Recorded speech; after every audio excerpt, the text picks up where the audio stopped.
cumprimento com a paz do Senhor Jesus.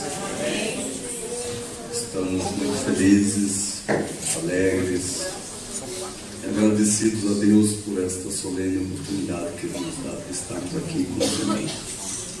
Agradeço o vosso convite, nossos companheiros, nos escutando, que nos falou para estarmos aqui hoje e deixarmos uma palavra, fazermos uma explanação aqui para os irmãos.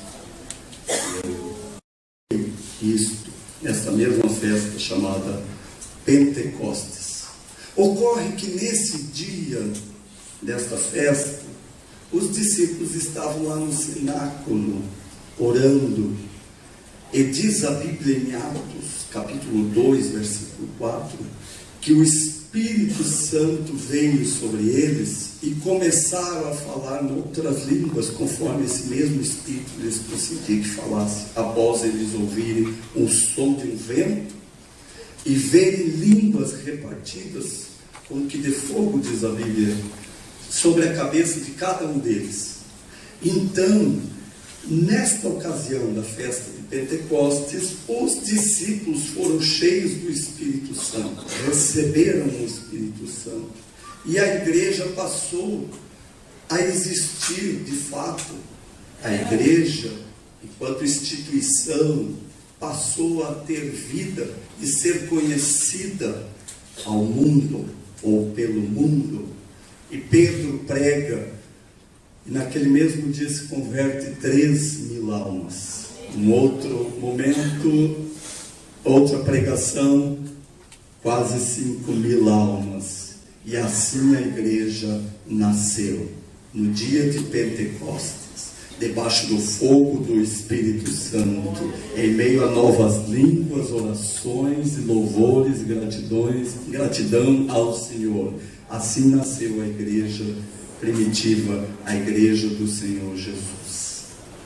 Então, meus irmãos, todos que creem nessas verdades como atual para hoje, para este tempo, crê, vive, recebe este poder na sua vida, são chamados de pentecostais.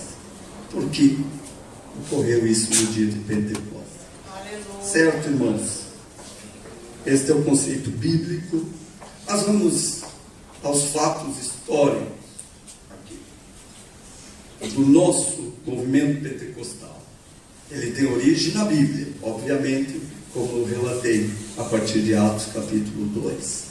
Esse é o conceito teológico, bíblico. Mas histórico. Na última década do século XIX e na primeira década, até a primeira década do século XX, 20 anos, portanto, ocorreram grandes avivamentos nos Estados Unidos, em diversos estados, Texas, Flórida, Kansas e vários outros estados americanos viveram avivamento. Cidades inteiras foram impactadas por avivamentos, como Nova York, Chicago e Los Angeles também. Mas, paralelamente, nesse mesmo período, a Europa também viveu dias de grande avivamento, na Noruega, na Dinamarca, na Grã-Bretanha e também na Suécia. Na virada do ano de 1900 para o ano 1901, na cidade de Topeka, Kansas, Estados Unidos, ali estavam reunidos 34 alunos na escola bíblica Bethel, formada por Charles Parham. E uma das jovens alunas daquela escola pediu que o professor, após de ser ministrada acerca do batismo com o Espírito Santo, lhe impusesse as mãos e orasse com ela. O nome dela era Agnes Osman. E aquela jovem, após receber a imposição de mãos e orações, foi batizada com o Espírito Santo e com fogo. O fogo pentecostal contagiou todos, de maneira que todos os alunos, os 34 alunos, foram batizados com o Espírito Santo naquela noite. E o último a receber foi o próprio teólogo, o próprio professor Charles Parham. Este avivamento passou para outras cidades. E este homem, Charles, tem agora o seu instituto bíblico, após alguns anos, mais especificamente em 1905, ele tem o seu instituto bíblico, a sua escola bíblica em outra cidade. E ele recebe um aluno chamado William Seymour, negro, num tempo de segregação racial, um tempo difícil, quando os negros eram extremamente discriminados nos Estados Unidos. Mas este aluno, ele tem o contato com a doutrina pentecostal a partir das ministrações de Charles Parham. Ele aprende sobre a doutrina pentecostal e ele se torna também um pentecostal. Ele é convidado para chegar até Los Angeles para assumir uma igreja composta principalmente por negros que haviam sido expulsos da segunda igreja batista daquela cidade por causa da doutrina da santidade. Eles aceitaram a doutrina da santidade, mas foram tidos como fanáticos e foram expulsos daquela igreja. Então a pastora daquele grupo, o nome Júlia, ela convida Seymour para ser o pastor deles, para pregar a palavra do Senhor para eles. E ele chega, prega a palavra. Os primeiros cultos tudo bem, mas quando ele entra na doutrina do batismo com o Espírito Santo, ela rejeita, algumas pessoas rejeitam, e o Seymour é expulso da igreja, com mais 7 pessoas. Eles são expulsos daquela congregação. Ele se reúne na casa de um irmão chamado Edward Lee.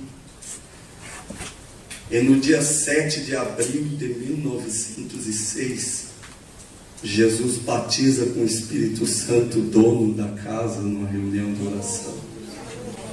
O fogo começa a incendiar, as labaredas começam a se espalhar e as pessoas começam a fluir para aquelas reuniões de oração na casa de Lee. O lugar é pequeno, eles alugam outro local, que se torna pequeno também, até que Seymour aluga um galpão, que era um antigo depósito de cereais, de 12 por 18, com capacidade para 300 pessoas aproximadamente. E lá ele estabelece a sua congregação. E o fogo do Espírito Santo acompanha ele para aquele lugar. E as pessoas começam a fluir para aquele lugar. Esse lugar está estabelecido em Los Angeles, na Rua Azusa, número 312. E este endereço se torna o endereço dos pentecostais do mundo. Esse endereço se torna a referência para todos aqueles que queriam aprender sobre o Pentecostes, mas mais do que isso, queriam receber o Pentecostes. e viver a plenitude do Espírito Santo através do batismo e dos dons. E as pessoas de todas as cidades e de todos os estados dos Estados Unidos e de outras nações começam a fluir para aquele lugar simples. Um prédio quase que abandonado foi alugado para sempre uma ninharia, porque já não servia nem para ser depósito de cereais, mas ali Deus queria fazer depósito de almas e depósito do seu poder, o poder do Espírito Santo. Deus não escolhe lugar para operar, irmãos. A Bíblia diz no capítulo 3, versículo 8 do Evangelho de João, que o vento sopra aonde quer. Glória a Deus. E o vento do Espírito Santo começou a soprar naquele lugar. E as pessoas chegavam ali e eram batizadas com o Espírito Santo. As pessoas chegavam ali e eram curadas das suas enfermidades. As pessoas chegavam ali e eram libertas dos seus vícios. As pessoas chegavam ali e assumiam um compromisso de santidade com Deus. Diz a história que antes de chegarem ao templo, na esquina, no quarteirão antes da igreja, as pessoas já eram tocadas e estremecidas pelo poder de Deus. Sei, era um homem muito simples. Um homem muito simples, pregava uma mensagem igualmente simples. E após ministrar a palavra, ele sentava-se no seu lugar. E o culto prosseguia com louvores, e ele botava suas mãos sobre seu rosto, e não parava um momento sequer de interceder durante o culto. E o Espírito Santo começava a operar no coração das pessoas. A igreja começou a funcionar dia e noite, porque sempre tinha pessoas ali. A igreja não parou mais, dia e noite, sempre funcionando, sempre tinha pessoas ali, porque aonde tem fogo do Espírito Santo, as pessoas querem estar perto. Aonde tem fogo, as pessoas se sentem despertadas, sentem algumas curiosidades, como foi o caso lá, algumas curiosidades, porque fogo desperta curiosidade. Se ver uma casa incendiando, vai ter um grande grupo de pessoas ali, 4, 5 bombeiros apagando fogo e 200, 300 assistindo. Mas no caso aqui de Seymour, a maioria dos que estavam lá iam para receber. Um outro curioso ia lá, mas o fogo pegava ele também e era cheio do Espírito Santo. De maneira que os repórteres da imprensa secular foram mandados para lá, para fazer matérias, para fazer relatos do que estava acontecendo ali, porque as pessoas iam para aquele lugar, um lugar tão simples. E o relato dos repórteres é que o que acontecia lá não era outra coisa senão obra de Deus. Aqueles homens que foram lá para fazer uma reportagem negativa, agora tiveram que dar testemunho do que Deus estava fazendo naquele lugar. E isso serviu para propagar ainda mais a obra do Senhor na Rua Azusa. Em 2006, nós comemoramos 100 anos deste avivamento. E este avivamento, irmãos, da Rua Azusa, é a referência do pentecostalismo aqui no Brasil. Este avivamento da Rua Azusa é a nossa referência do movimento pentecostal no Brasil, além, obviamente, da referência bíblica, que é a principal, mas a referência de testemunho, de obras. Rua Azusa, William Seymour. Aí você me pergunta, mas onde fica Daniel Berg e Gunnar Wingre no meio dessa história? Em 1902, Daniel Berg, sueco, com 18 anos de idade, vai para os Estados Unidos, porque muitos jovens da sua idade estavam indo para lá em busca de emprego. Existia uma verdadeira febre. O pessoal, jovens da Europa, queria ir para os Estados Unidos no início do século XX. Com Daniel não foi diferente. Em 1903, um ano depois, Gunnar Wingre, outro jovem sueco, também batista, Daniel era batista, foi para os Estados Unidos da mesma forma, em busca de trabalho. Ao chegar nos Estados Unidos, Daniel Berg, Gustav Daniel Ogberg, esse é o nome completo dele, conhecido por nós como Daniel Berg.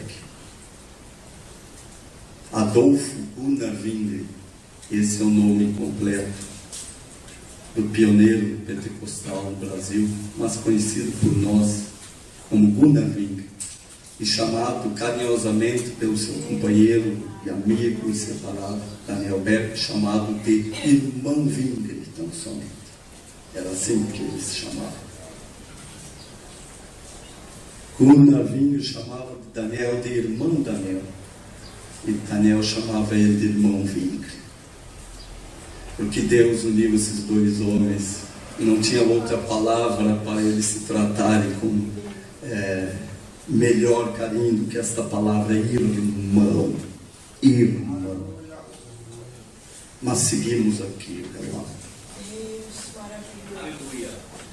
Daniel trabalha por 7 anos nos Estados Unidos como fundidor, um homem muito simples.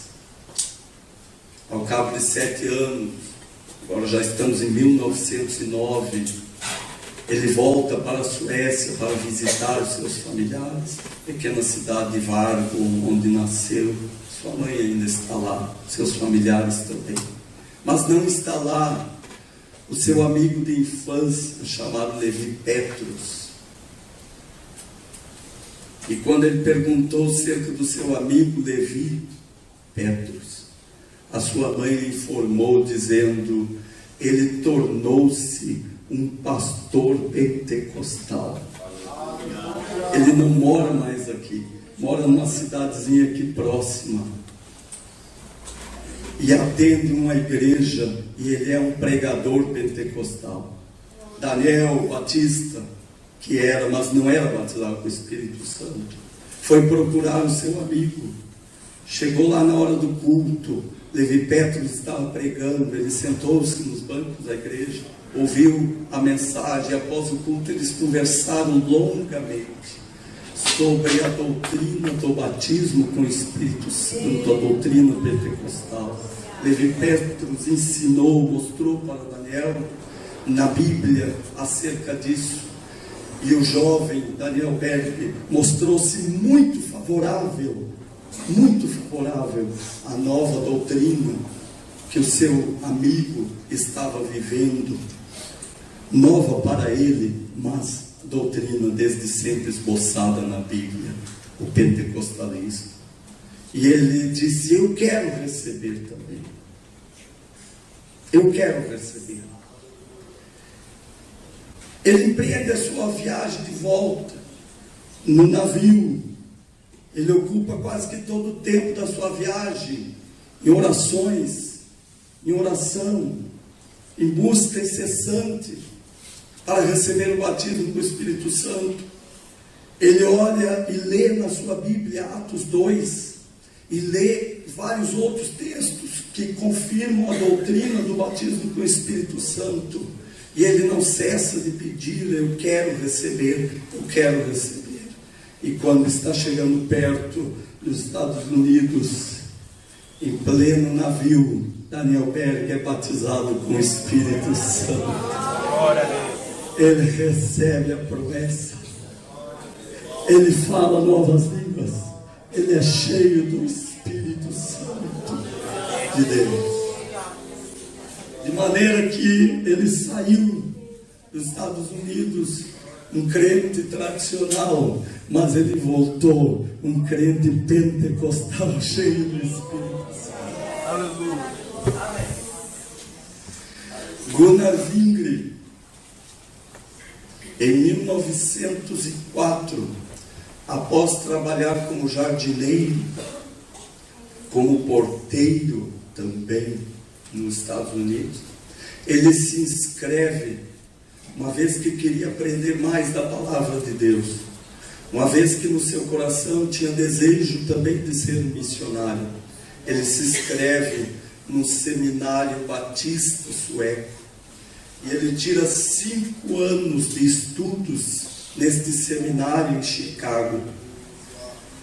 Ao cabo de 5 anos, em 1909, Gunnar Wingre é diplomado, recebe o seu diploma de bacharel em teologia e é ordenado ao pastorado, torna-se um pastor da Igreja Batista. E ele é designado para atender uma congregação. Ele está atendendo esta congregação no estado de Michigan. Ele é pastor da Igreja Batista. Conhece teologia, é um professor, é um pastor ordenado ao ministério.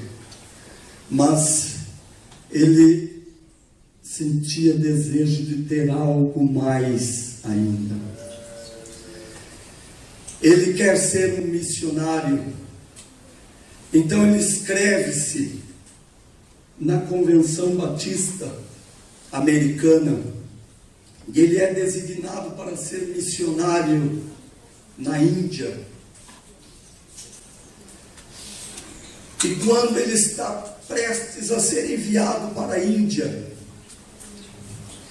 ele não sente paz, ele sente uma tristeza profunda na sua alma, porque não é na Índia que Deus queria usar este homem. Os irmãos já sabem que o plano de Deus era aqui no Brasil, porque o vento do Espírito sopra onde quer.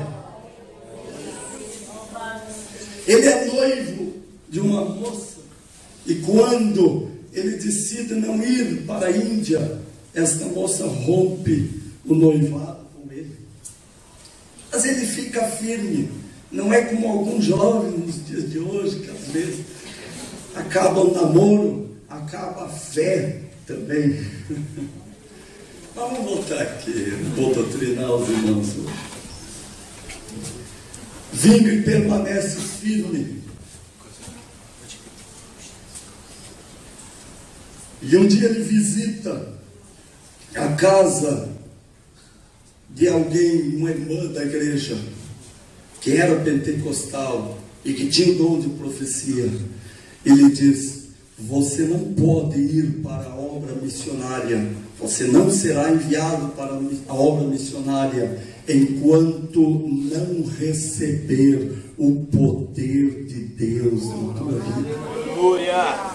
E Wingre assume aquilo como um desafio, e a partir daquele momento ele passa a buscar incessantemente o batismo com o Espírito Santo.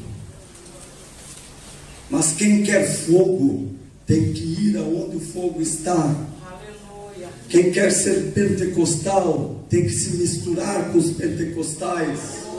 Então Gunnar Wingre vai para uma conferência pentecostal na cidade de Chicago. E ao chegar lá, ele conhece um jovem pentecostal chamado Daniel Berg, que também está nesta conferência. Eles se tornam amigos, eles se tornam irmãos e passam a orar juntos durante aquela conferência. E depois de 5 dias de evento e de orações, Gunnar Wingre é batizado com o Espírito Santo. Deus uniu esses dois homens. Quando Gunnar volta para a sua igreja, onde ele é pastor, ele vai falar sobre a doutrina pentecostal, que quem é batizado com o Espírito Santo, irmãos, ele não quer falar de outra coisa. A verdade é essa. Vamos aqui deixar bem claro esse negócio. Quem recebe o poder do Espírito Santo, ele não tem outro assunto. Ele quer falar do poder do Espírito Santo, e daqui um pouco já está tudo misturado com línguas estranhas. E quem não crê nessas coisas começa a ficar contrariado. Foi o que aconteceu na igreja de Gunnar Wingre. Ele pregou sobre o batismo com o Espírito Santo e a igreja mandou ele embora. Nós não queremos um pastor desse tipo. Nós não queremos um pastor fanático. Ele entregou o pastorado daquela igreja. Voltou para Chicago, porque ele sabia que lá tinha fogo pentecostal. E lá ficou participando de igrejas pentecostais, congregando. Depois ele voltou para o estado de Indiana e assumiu a convite daquela igreja em South Bend, o pastorado. E ele está dirigindo o seu primeiro culto. E a primeira mensagem não é outra senão sobre o poder do Espírito Santo. E naquele primeiro culto, Jesus batizou 7 irmãos com o Espírito Santo. Glória a Deus. Aquela igreja abriu as portas para o evangelho pentecostal, e o Senhor Jesus continuou batizando com o Espírito Santo. E aquela igreja batista tradicional agora se tornou uma igreja batista pentecostal. Gunnar Wingre era o pastor dela. Num belo dia, ele recebe a presença, a companhia do seu amigo Daniel Berg, que chega e diz: irmão Wingre, eu vim aqui porque Jesus me mandou para cá. E eu vim para cá. E eu quero ficar aqui com você. Aleluia. E Wingre disse: você é muito bem-vindo também, irmão Daniel. E eles ficaram ali por um período pequeno, porque eles oram incessantemente todos os dias juntos. Ambos começam a sentir a chamada missionária. Ambos começam a sentir a chamada missionária. E eles estão na casa de um irmão membro da igreja, chamado Adolfo Udine. Eles estão orando com este irmão. E em dado momento, este irmão começa a falar novas línguas. Entrega-lhes uma profecia, dizendo que Deus queria eles dois num lugar chamado Pará. E a profecia para Gunnar Wingre, eu não sei se ele ainda está preocupado, quem sabe ele gostava, muito provavelmente sim, gostava daquela moça, chegou a noivar. E a profecia também, naquela mesma ocasião, do irmão disse para o pastor Wingre: você vai se casar com uma jovem chamada Strandberg. Como quem diz, não te preocupa, conforta o teu coração, cuida das coisas de Deus agora primeiro, depois Deus vai cuidar da tua vida pessoal. De casamento, já está preparada a jovem, o nome dela é Strandberg, fica tranquilo. Eles saem dali e vão para uma biblioteca saber aonde existiria um lugar chamado Pará. Eu não sei até que hora eu posso ir aqui no são 9, 10 e 20. Eu poderia ficar no horário velho, daí eu estaria com... Bom, são 10 e 20. Eu vou falar mais uns 20 minutos. Mas escute aqui. Eles estão na biblioteca e localizam este lugar no Pará. Ou melhor, no estado do Pará. E outra coisa importante sabermos, que nesta mesma mensagem, esta mesma profecia, Deus disse que eles embarcariam no dia 5 de novembro. Corria o ano de 1910. E o dia que Deus determinou para eles embarcarem é o dia 5 de novembro. Muito bem, Gunnar Wing entrega a sua igreja, onde era pastor, no dia 12 de outubro de 1910. Ele se despede dos irmãos e começam, junto com Daniel Berg, fazer visitas e se preparar para esta grande viagem ao Brasil. Visitam os irmãos, visitam igrejas. O fato é que eles não estão sendo enviados por igreja alguma. Desculpe, irmãos. O fato é que eles não têm a garantia de sustento de nenhuma igreja. Mas eles têm a palavra de Deus como garantia. E isto basta.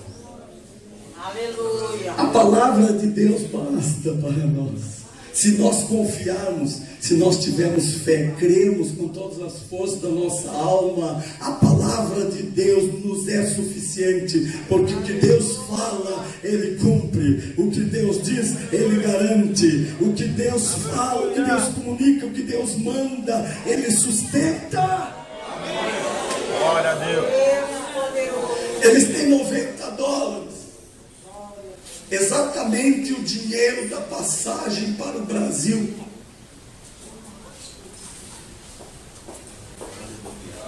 Num navio de terceira classe, a passagem de terceira classe, $90 para os dois.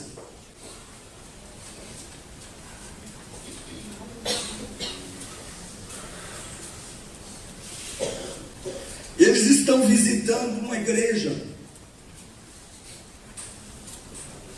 E nesse dia, ao invés desta igreja dar oferta para eles, o pastor está montando, organizando um jornal, uma revista pentecostal. E Deus fala com Gunnar Wing que ele tem que dar esses $90 lá para o pastor, para esse trabalho. E quando Deus fala, a pessoa que é sensível à voz do Espírito Santo, mesmo que seja algo meio estranho, ele cumpre, porque ele sabe que Deus está no controle de todas as coisas. Veja bem, escute bem, eles tinham $90, exatamente o valor da passagem no navio, uma passagem de terceira classe no navio, para vir ao Brasil, unicamente era o que eles tinham. E Gunnar Wing agora pega e entrega tudo naquela igreja, como oferta para aquela finalidade. Eles ficam sem nada, mas eles visitam outra igreja e lhes é dado ofertas através dos irmãos, que foi 4 vezes mais aquilo que Gunnar Wing tinha dado.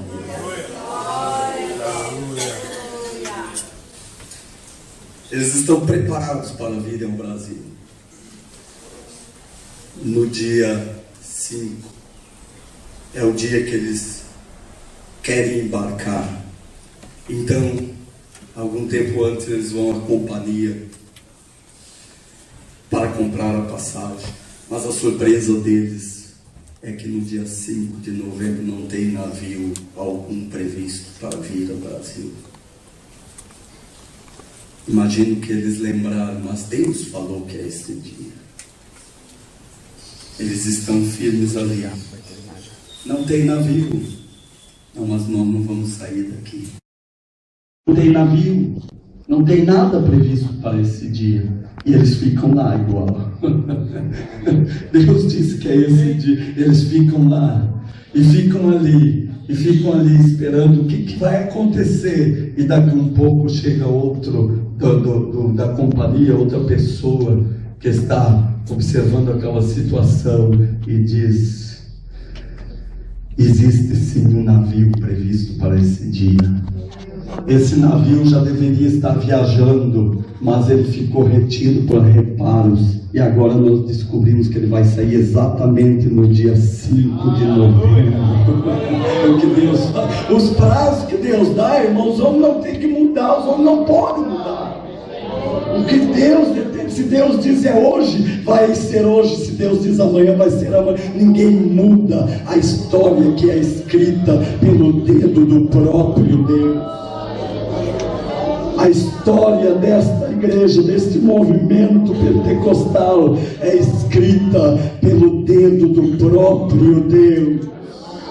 Você faz parte de uma igreja que antes de acontecer aqui nesta terra, já aconteceu lá no céu.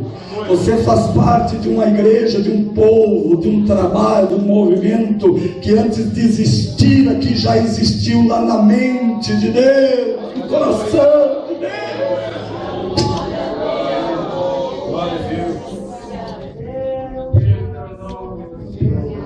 Vou tirar um pouquinho o microfone aqui, porque eu ainda vou pregar mais 20 minutos. Eu já disse isso há 10 minutos atrás, mas continua sendo 20. Esqueçam os outros 10. Irmãos queridos, neste dia eles embarcam em destino ao Brasil. São 14 dias de viagem, se alimentando com o que era possível se alimentar. Eles estão na terceira classe do navio, mas eles oram pelas pessoas, e uma das pessoas que eles oraram se converteu e entregou sua vida a Jesus em alto mar. No dia 19 de novembro de 1910, eles chegam ao Brasil. Ninguém está esperando eles. Ninguém sabia que eles vinham a não ser o Espírito Santo. Eles chegam lá com poucos dólares no bolso. Não conhecem o idioma português. Eles falam o idioma sueco, falam o inglês, mas não conhecem o português. Mas Deus dirige todas as coisas, porque Deus sabe os caminhos. E o vento do Espírito Santo foi guiando e dirigindo eles, de maneira que eles vão parar com o Batista, que era na Igreja Batista de Belém. Eles pagam $5 por dia lá no hotel onde eles estão já hospedados há 2 dias. E o pastor diz para eles: eu cobro $2 de cada um, vocês ficam morando aí no porão da igreja. O negócio foi bom, eles precisavam economizar, tinha pouco dinheiro. E eles ficaram morando no porão da igreja. Gunnar Wingre estudava o português de dia, e Daniel Berg trabalhava, né? Os irmãos já leram isso nos livros. Trabalhava durante o dia, e à noite ele passava a lição que ele aprendia, ele passava para Daniel Berg. Então o professor do Berg foi o próprio Wingre. Por isso Daniel Berg nunca aprendeu direito 100% português, porque foi dessa maneira que ele aprendeu. Gunnar Wingre era aluno, não sabia nada, mas o nada que ele sabia ele passava por. Mas os dois tinham o Espírito Santo, e Deus começou a planear as coisas, e tudo começou a acontecer. Quando eles receberam as oportunidades na igreja para pregar, não demorou muito para falarem do batismo no Espírito Santo, dos dons, das curas. E isto começou a incomodar algumas pessoas. Outros aceitaram. O tempo foi passando, e eles não deixaram em momento algum de pregar sobre o batismo com o Espírito Santo, sobre os dons. E no dia 2 de junho de 1911, já passaram 7 meses que eles estão no Brasil. Dia 2 de junho, Jesus batiza com o Espírito Santo a irmã Celina de Albuquerque. É a primeira batizada com o Espírito Santo através do movimento pentecostal de Gunnar Wingre e Daniel Berg no Brasil.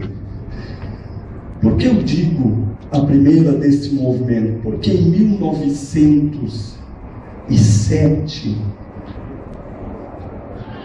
em Guaramirim, no estado de Santa Catarina, um homem chamado Pedro Graudin, pastor da Igreja Batista, recebeu o batismo com o Espírito Santo antes dos missionários chegarem aqui. Em 1908, aqui no Rio Grande do Sul, na cidade de Ijuí, aonde ele era pastor batista, um homem chamado Paulo Malaquias, abriu 11 igrejas na região, inclusive lá onde você morava, Palmeira das Missões. Foi ele que abriu a igreja lá. Este homem, em 1908, ele recebeu o batismo com o Espírito Santo. E mais tarde, ele se uniu com a Assembleia de Deus quando a igreja foi fundada aqui no Rio Grande do Sul. O irmão Pedro Graudin se uniu quando a Assembleia de Deus foi fundada em Santa Catarina, ele se uniu também.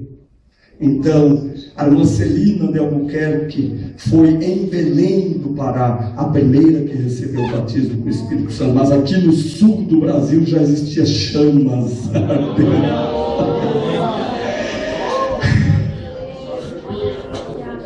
Na mesma noite, dia 2 de junho de 1911,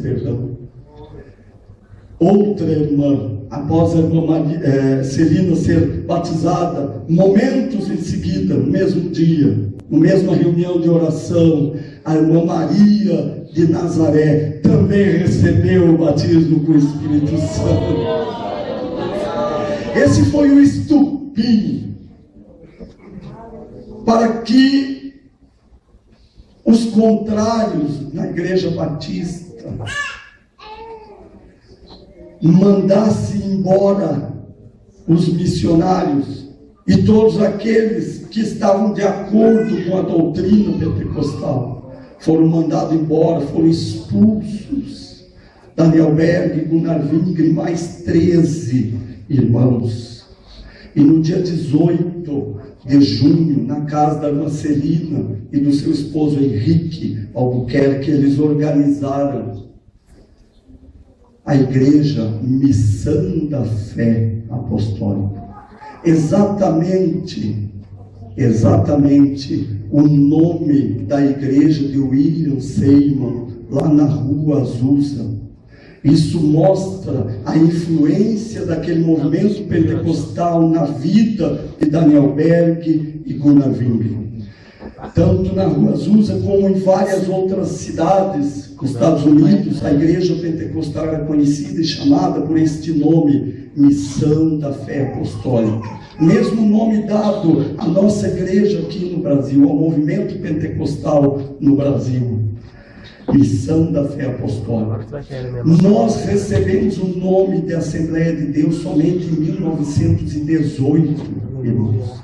Oficialmente no registro, no papel. Mas o nome Assembleia de Deus é usado desde 1914, quando nos Estados Unidos as igrejas pentecostais se reuniram no grande conselho, ou no grande concílio, uma convenção.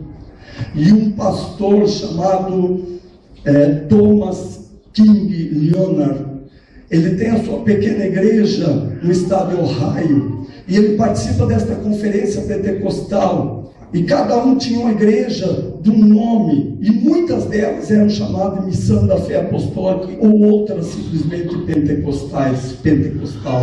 E ele diz nesta conferência: Deus me dirigiu, Deus me levou a dar um nome para a igreja onde eu sou pastor, e eu dei o nome de Assembleia de Deus.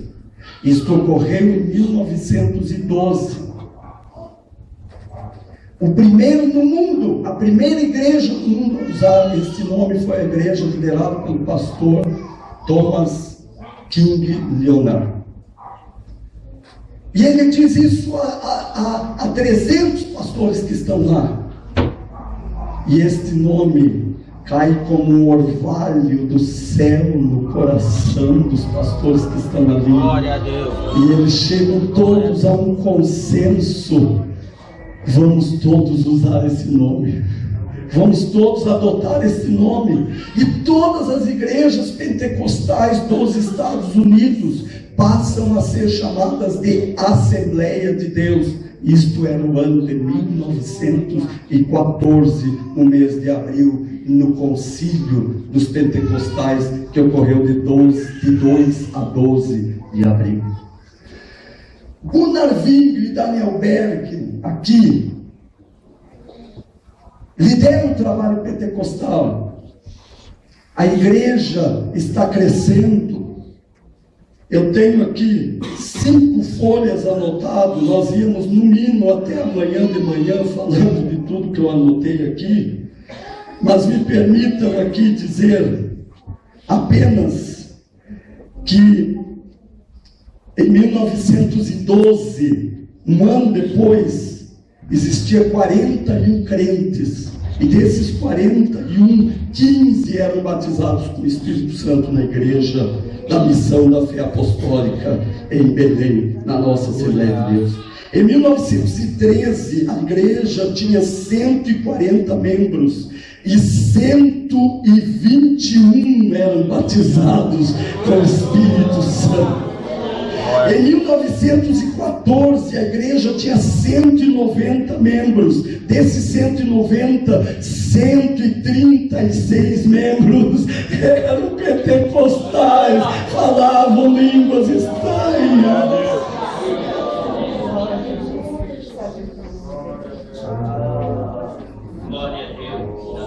Quando eles ouvem que nos Estados Unidos está sendo usado o nome Assembleia de Deus para identificar as igrejas pentecostais, Gunnar Wingre, que era o pastor da igreja, Daniel Berg era o auxiliar, o evangelista, também pastor, mas era o seu ministério de evangelista. Ele se reúne com os irmãos e diz: irmãos, nós viemos dos Estados Unidos, nós fomos batizados com o Espírito Santo lá, conhecemos o movimento pentecostal e nós queremos estar em comunhão e sintonia com os irmãos norte-americanos. Eles estão usando o nome Assembleia de Deus para identificar as igrejas pentecostais. O que os irmãos acham de nós usarmos este mesmo nome aqui? O mesmo orvalho do céu que desceu naquela reunião, no concílio dos pentecostais, lá naquele lugar onde os pastores estavam, o mesmo orvalho desceu sobre os irmãos e todos levantaram as mãos e aceitaram. De 1914 em diante, a igreja pentecostal no Brasil, Missão da Fé Apostólica, passou a ser chamada de Assembleia de Deus, e ela permanece com esse nome até hoje, e vai ser assim até a volta do Senhor Jesus. E quantos são felizes de pertencer a esta igreja, Assembleia de Deus. Irmãos, Jesus batizou, salvou milhares e milhares de crentes, foram ganhos através do ministério de Gunnar Wingre, de Daniel Berg. Daniel Berg, um evangelista extraordinário, num tempo em que o catolicismo proibia de receber os crentes. Daniel Berg não era só recebido na casa, como também entrava, vendia a Bíblia, falava de Jesus, e de muitas pessoas estavam lá no culto aceitando Jesus. Um evangelista extraordinário que cunhou o termo bíblico, a frase bíblica para definir sinteticamente o que pensam os pentecostais. O evangelho pentecostal é definido pela frase cunhada, isto é, criada nos modos bíblicos por Daniel Berg. Jesus salva, Jesus cura, Jesus batiza com o Espírito Santo e Ele vai voltar. Esta é a mensagem dele. Irmãos, essa continua sendo a nossa mensagem. O dia que a Assembleia de Deus mudar a sua mensagem, Esta igreja vai parar de crescer, esta igreja vai diminuir, esta igreja vai cair como tantas outras. Mas esta igreja continua avançando, porque ainda aqui o Senhor Jesus continua salvando, curando, batizando os crentes no Espírito Santo, e nós crescemos na santificação, porque queremos ir para o céu com Jesus.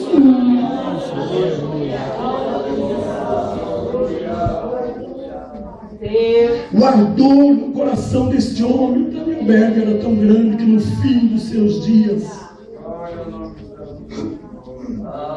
na Suécia, aos 79 anos de idade, ao quebrado, abatido pelos anos, pelas enfermidades, ele estava hospitalizado. Ele não parava, ele queria evangelizar, ele queria entregar folheto, ele queria falar, ele queria orar pelas pessoas. E então ele saía do seu quarto, visitando os outros quartos, devagarinho, se arrastando com o folheto, falando de Jesus, orando pelas pessoas. E a direção do hospital determinou a enfermeira para proibir ele sair do quarto, para proibir ele de fazer esse trabalho. Esta enfermeira foi pronta para cumprir a ordem. Quando chegou, viu o ancião se levantando com os folhetos na mão. Ela começou a chorar e voltou para a direção e disse: eu não posso cumprir esta ordem.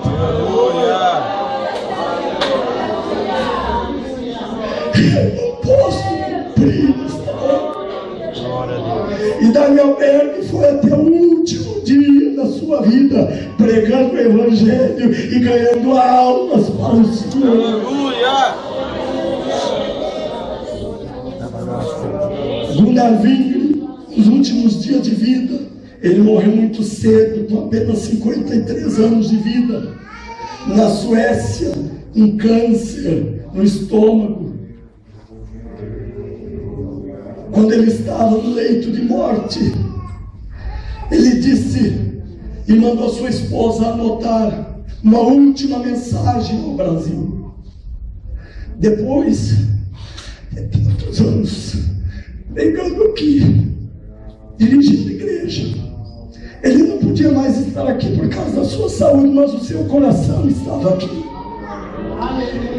E ele disse para sua esposa, Frida Strandberg Wingren, sim, foi com ela que ele casou, Frida Strandberg, uma jovem sueca, no dia 16 de outubro de 1917, se cumpriu a profecia dita pelo irmão Udine. Frida Strandberg é a esposa de Gunnar Wingren. Daniel Berg se casou com Sara no dia 31 de julho de 1920, na Suécia. Mas o que eu quero dizer aqui, que Gunnar Wingren, chegando aos seus momentos finais, ele disse: eu quero deixar uma última mensagem no Brasil, e você mande por carta para os irmãos lerem nas igrejas lá no Brasil. E ele disse assim: diga-lhes que eu vou feliz com Jesus e como Pai em Cristo. Exorto a todos os irmãos brasileiros a receberem a graça de Deus, que quer operar mais santidade e humildade, para que possam receber os dons do Espírito Santo. Somente desta maneira a igreja de Deus poderá estar preparada para a vinda do Senhor Jesus. Aleluia! Glória a Deus! Aleluia! Estas foram as últimas palavras do pioneiro pentecostal.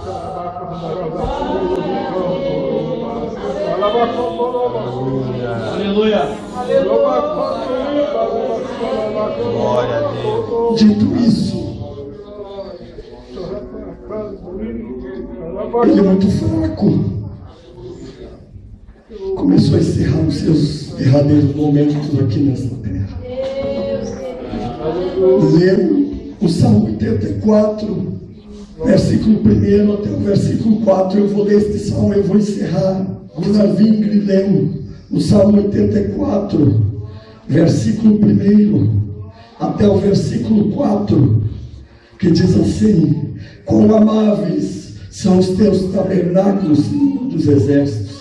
A minha alma está anelante e desfalece pelos átrios do Senhor.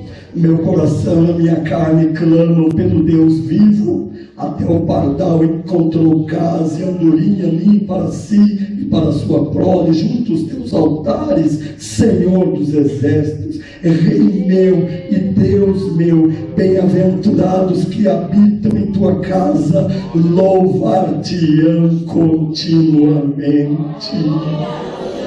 Lidas essas palavras, ele disse: Jesus, como tu és maravilhoso, e partiu, ouvindo cânticos que sua esposa, seus filhos e os irmãos começaram a cantar ali. E ele teve uma visão naquele momento, que via duas mãos abertas, estendidas, recebendo ele na glória do Pai.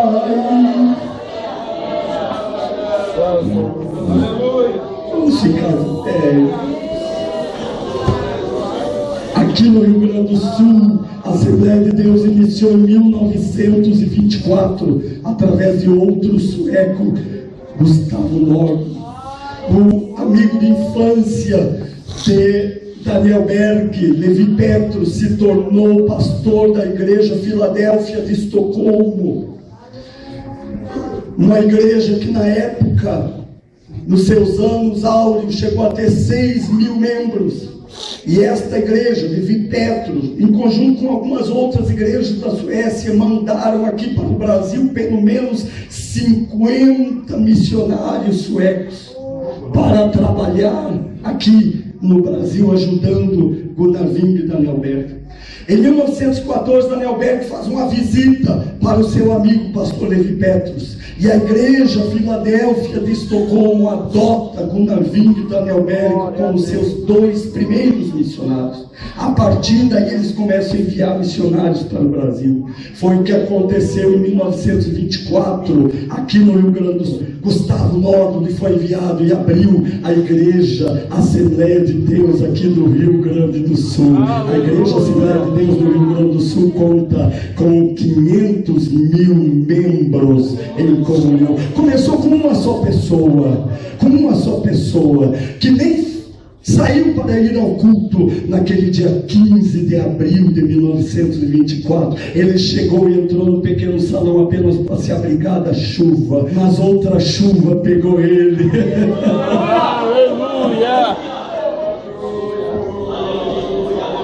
O primeiro membro da Assembleia de Deus do Rio Grande do Sul, e hoje somos 500.000.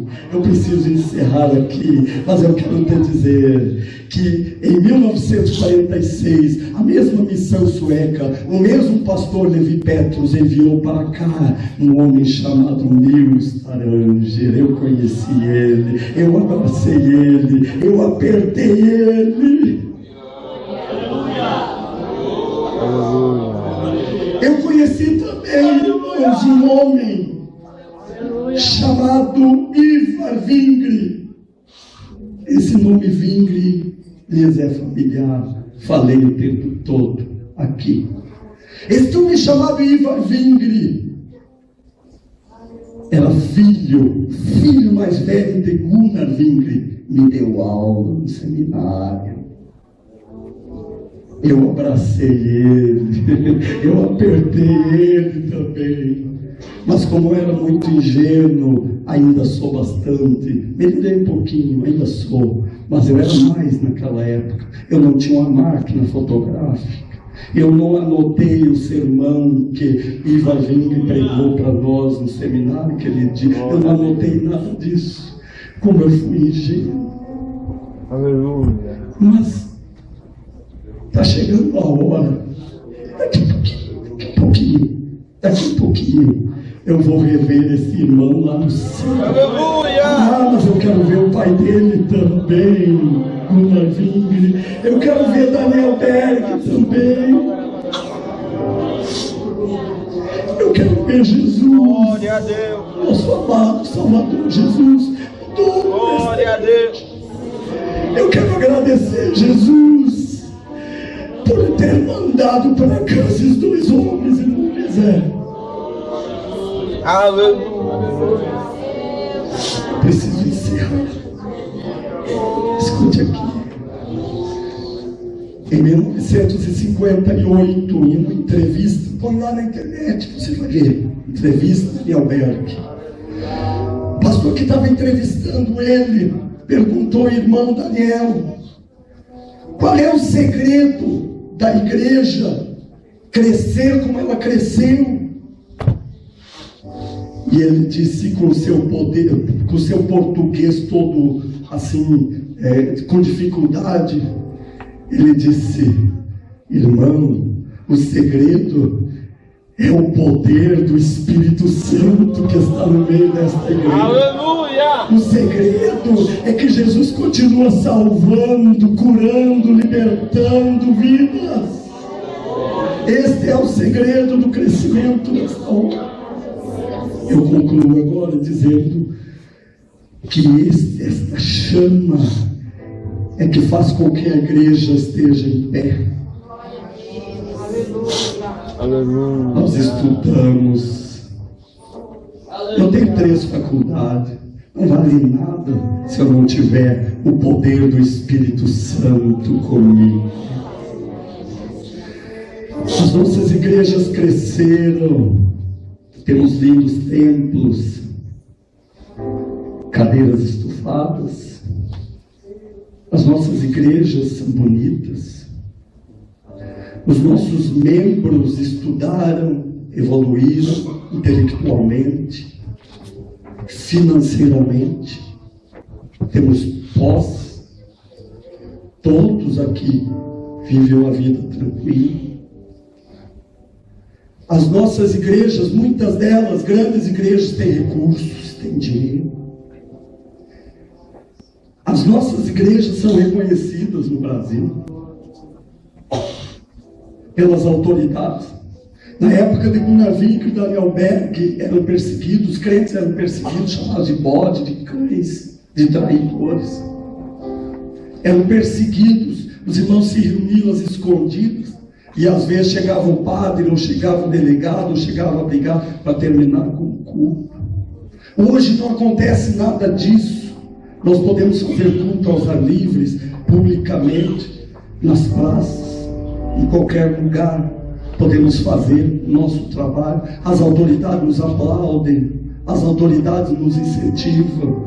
Tudo é favorável nesse sentido para a igreja. A sociedade nos reconhece. Hoje nós somos 13 milhões de crentes da Assembleia de Deus. A sociedade nos reconhece. Temos deputados, temos senadores, temos prefeitos. Só que tudo isso não faz com que a igreja permaneça de pé. Aleluia. Não é dinheiro, não é fama, não é tempo bonito, não é cadeira, não é crente bonitinho com gelzinho, não é irmã com sal, nada disso. Não é a teologia, não é faculdade, porque embora seja bom, temos que estudar. Eu incentivo o que faz esta igreja permanecer triunfante, caminhando rumo às mansões celestiais. É o poder do Espírito Santo que ainda está no meio dela. Glória a Deus. Aleluia.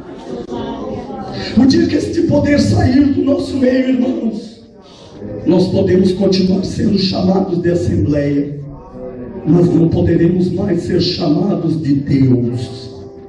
Assembleia é um ajuntamento de pessoas. Assembleia é um nome genérico.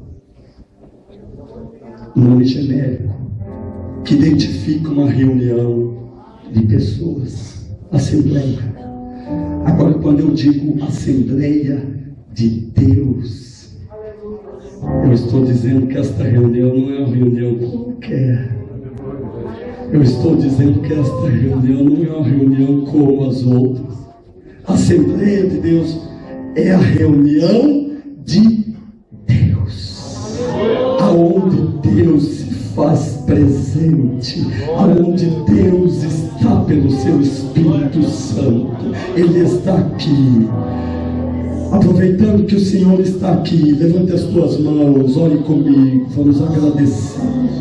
Querido Pai Celestial, muito obrigado, Senhor, por esta manhã maravilhosa, por tudo que ouvimos, vimos, sentimos, recebemos aqui. Senhor, obrigado, Senhor, pelo mover incessante do seu Espírito Santo. Obrigado por fazermos parte desta igreja.